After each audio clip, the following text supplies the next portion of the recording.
Alors, voilà la situation. On se retrouve avec une somme d'argent assez conséquente qui arrive. Ça peut être une prime, la vente d'un bien, un héritage. Et là, la grande question se pose, qu'est-ce qu'on en fait? Est-ce qu'on investit tout d'un seul coup ou est-ce qu'on y va petit à petit? C'est le grand dilemme qu'on va décortiquer ensemble. Et cette question, elle est vraiment au cœur du sujet. C'est un peu un face-à-face entre deux écoles. D'un côté l'audace, de l'autre la prudence. Pour y voir un peu plus clair, la première chose à faire, c'est de mettre les émotions de côté un instant et de regarder ce que les chiffres, eux, ont à nous dire. Allez, on plonge directement dans l'analyse purement statistique de ce duel. Voyons un peu ce que l'histoire des marchés financiers peut nous apprendre sur cette question. Alors, le premier concurrent dans l'arène, c'est ce qu'on appelle l'investissement en une fois, ou lump sum pour les intimes. Le principe, il est hyper simple. On prend tout le capital et hop, on l'investit immédiatement. L'idée derrière, c'est de donner à son argent le plus de temps possible pour travailler et profiter de la croissance des marchés. Et là, le verdict des chiffres est, il est sans appel. Les données historiques nous montrent que dans 68% des cas, soit plus des 2/3 du temps, investir tout d'un coup a été plus performant que d'étaler ses investissements. Pourquoi une telle différence? C'est assez simple en fait. Les marchés ont une tendance de fond à monter. Du coup, en investissant plus tôt, on profite plus longtemps de cette croissance.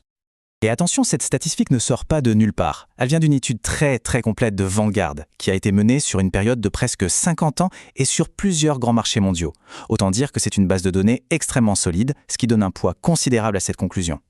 Et si on veut mettre un chiffre sur cette victoire statistique, en moyenne, l'investissement en une seule fois a rapporté 2,2% de plus sur un an. Ça peut sembler peu comme ça, mais quand on applique ça à des sommes importantes, la différence devient tout de suite très significative. Bon, on pourrait se dire que le match est plié. Les chiffres sont clairs, la décision est simple, mais si c'était si facile, il n'y aurait même pas de débat, n'est-ce pas? C'est parce qu'il est temps d'inviter un autre acteur dans l'équation, un acteur totalement imprévisible, nous-mêmes, notre psychologie. Eh non, pas si vite. C'est précisément là que la logique froide des chiffres se heurte de plein fouet au mur de nos émotions humaines. Et cette phrase, elle résume parfaitement la peur la plus profonde de n'importe quel investisseur, le mauvais timing.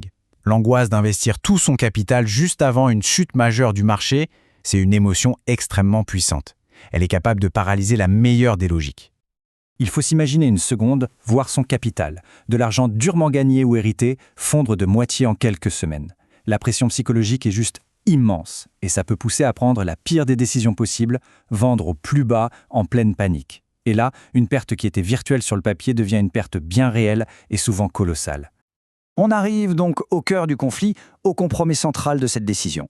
D'un côté, on a le lump sum, une stratégie qui est mathématiquement supérieure mais qui demande des nerfs d'acier. Et de l'autre, l'investissement programmé, qu'on appelle aussi le DCA.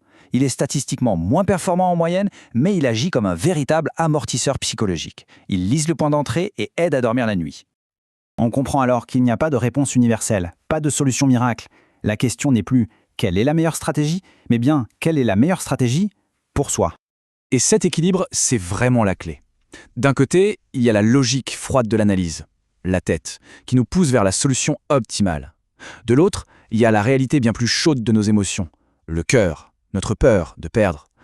Une stratégie qui ne satisfait qu'un de ces deux aspects est probablement vouée à l'échec. La meilleure décision se trouve quelque part à l'intersection de la tête et du cœur.